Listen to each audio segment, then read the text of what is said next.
Hi everyone, welcome back to my channel. Today's video is going to be a baking video. I just recorded one for a collaboration, and today and tomorrow are going to be my Christmas cookie decorating days, or baking days. So I decided to film a couple other videos for you all on some of the Christmas cookies that I make for the Christmas season. So today's video, I am going to show you how to make pizzelles. Yes, pizzelles. Delicious, wafer thin, delicious little cookies. OMG, they are so good. Some of you may or may not have heard of them before or had them. Now, there's a few different ways that you can make these cookies. You could make them vanilla flavored, anise flavored, or chocolate flavored. I really love the anise flavored version of pizzelles. So that's what I'm going to make today. But if you don't like anise flavor, you can just use vanilla extract in this recipe instead. I love the anise in these cookies, so that's what I make every year. Now, I'm just going to turn the camera and we're going to get started. So get ready, guys. It is Christmas cookie baking time. Yes. All right, guys, so I'm trying a new recipe this year, so just bear with me because I just wanted to try something different. So, all right, so this recipe calls for 3 large eggs, 3/4 of a cup of granulated sugar, 1½ teaspoons of whole anise seed, which I am not using. I am just going to use 1½ tablespoons of anise extract. Also, it calls for 1 teaspoon of vanilla extract, 1/2 cup of unsalted butter, melted and cooled slightly, 1½ cups of all-purpose flour, 2 teaspoons of baking powder, and 1/8 teaspoon of kosher salt. So to start off with, you're going to heat up your pizzelle iron and spray it with a little bit of non-stick cooking spray, which I have done. So now it says to take your eggs, okay, we got the eggs, our sugar, 3/4 of a cup,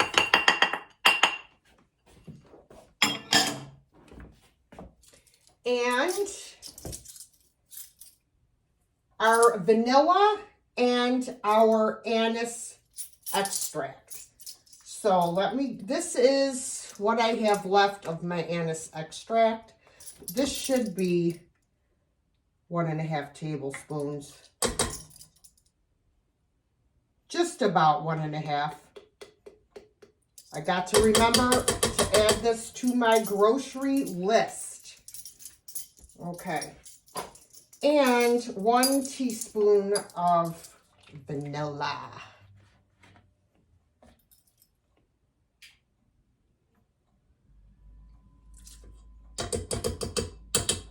Okay. Now, it says to whisk this together until well combined. Whisking away. Yes, I love my KitchenAid mixer. Love it, love it, love it. Okay, so we're just going to whisk this for about a minute. Then we're going to add the melted butter and mix it until the butter is combined. Where's my spatula?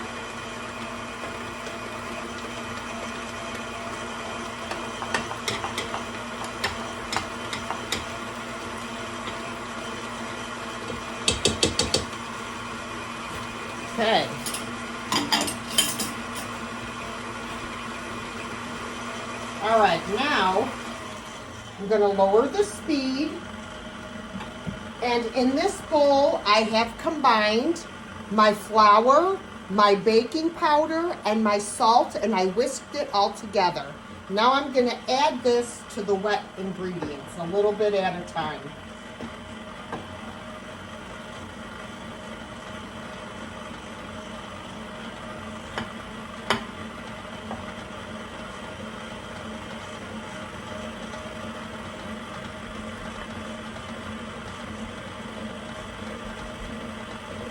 All right, there we go.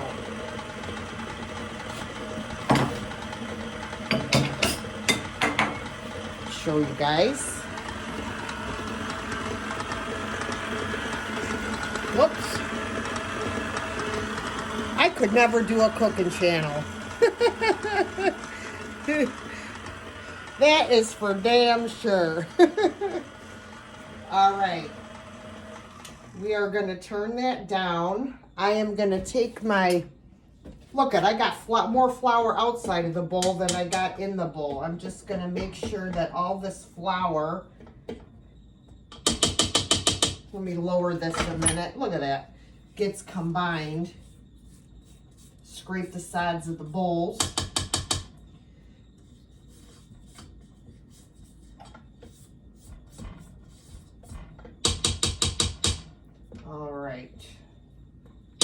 All right, let's raise it up again and just give it a little mix.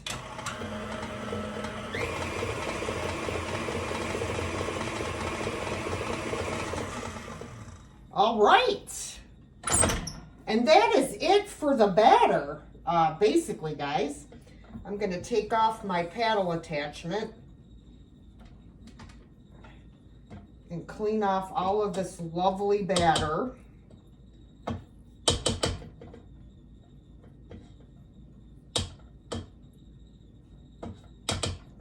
Come off of there.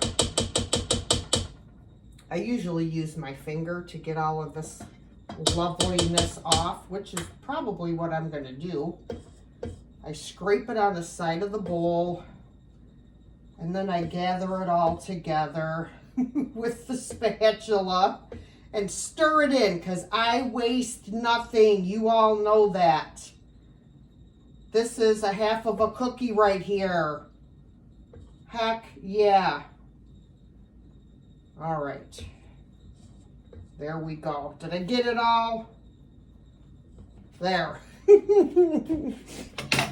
All right. Let me get my mess out of here. Wash off my finger. All right.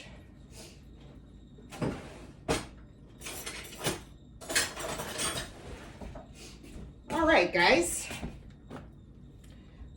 Let me bring this over here. Look at that loveliness. Oh boy. Yum. All right. I'm going to turn you over here and I'm going to show you how we make these delicious cookies. Okay, guys, here we are. So my secret to making basically about the same size cookie every time is I use this little cookie scoop. I want to say this is like a 1-inch size. I don't see a size on here anywhere, but it's the smallest one, I believe. Okay, so let me get a little scoop full of batter here. Put it in the center. I usually put my pizzelle maker kind of like in the between heat setting. And then we just close it. And I don't usually wait for the light to go off. I just check them because they can burn very easily. So it usually takes about maybe 30 seconds or something like that. 20 to 30 seconds. There they are. I don't like them too brown. All right, so what I'm using is this little offset spatula. It's for frosting cupcakes or whatever, but this works great for me to get these pizzelles right off of the iron. And then I'm just sliding them over here onto my my board that I used earlier to do my video for my collaboration. So now I'm going to do a couple more. I've been having problems with my cookies sticking on here, and I don't know why, because I always spray it. Whoops, get over there. All right. But lately, they've been sticking, and it really makes me mad when they stick, because they shouldn't be. It's greased up, so I don't know.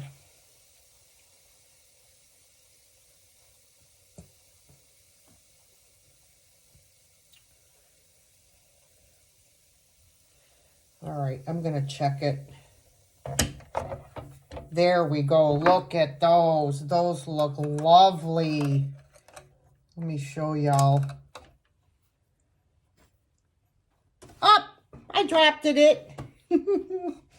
I knew that was going to happen. You just want them a lightly golden.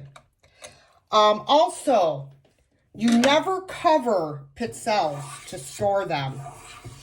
You don't want to cover them because then they won't stay crisp. All right, so let me come on out of there. If you don't have one of these little scoops, you could just use a couple teaspoons to scoop the batter, and then the other spoon to slide the batter off onto your pizzelle maker. You can get these pizzelle makers pretty much anywhere online. I have an Italian deli here, and they sell them there, but I got mine, I think, on Amazon or eBay. It's a Cuisinart, and they're about $35 to $40 for a pizzelle iron. Not too bad at all. Look at that. Oh, boy. All right, now we're cooking with oil or fire and oil, whatever. All right, guys, I'm going to continue to do the rest of these pizzelles, and then I'll be back. All right, everybody, here are the finished pizzelles.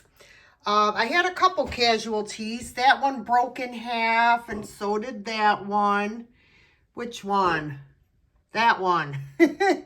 Now, you can leave these as they are, which that's what I do, but you can also top these with some powdered sugar as well. Many people like to do that. I just leave mine plain, but that is, that is all up to, your own preference. This made 32 cookies. Normally, if I'm making a lot of cookies for a lot of people, I will double or triple this recipe. But I'm only making cookies for a few people, so that's going to be plenty for me.